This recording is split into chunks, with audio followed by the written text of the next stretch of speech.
So welcome, Theresa. Thank you, Maria.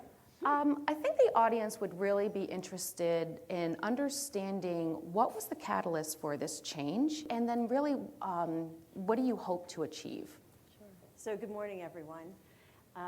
The catalyst for us was both a business catalyst as well as an L&D catalyst. So this year we took on, in our strategy refresh, not only driving to the business goals, but to do it in a way that we were really looking at the promises that we were making to the organization. We will be making some critical moves in January in the learning and development team, where we will really focus on how do we bring this to life.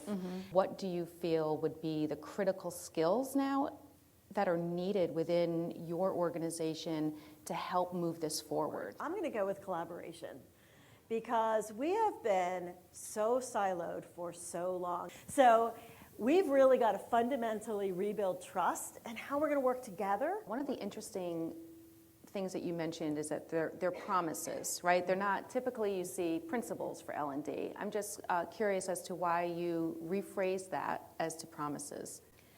Well, we feel like principles are things that you try to live up to, whereas promises are things that we're willing to commit to the business. We're willing to commit to each other. We're willing to commit to our employees. So we really went with promises, and for many of us, they're backed up with business deliverables in terms of cost, in terms of speed, in terms of increases in productivity. Pivoting back to how technology is going to help accelerate this change, within ETU, there's really 3 pillars to our platform. The first is the ability to rapidly develop and create customized simulations within a drag and drop technology.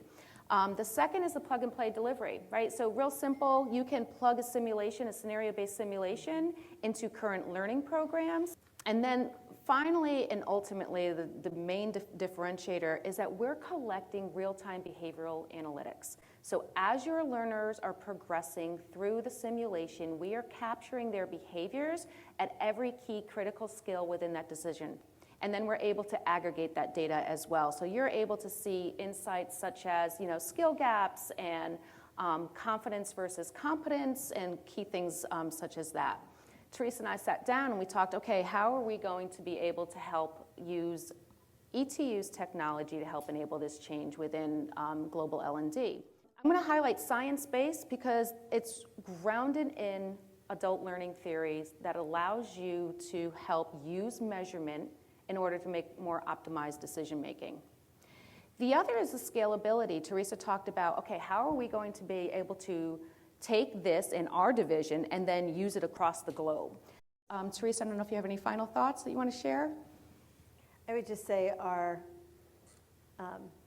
we're excited. I think our team is excited. And we do think it takes multimodal. It does take some thinking about the future skills and the ability to be able to reach, leveraging our technology, leveraging our promises. Thank you guys so much. You. That was really good.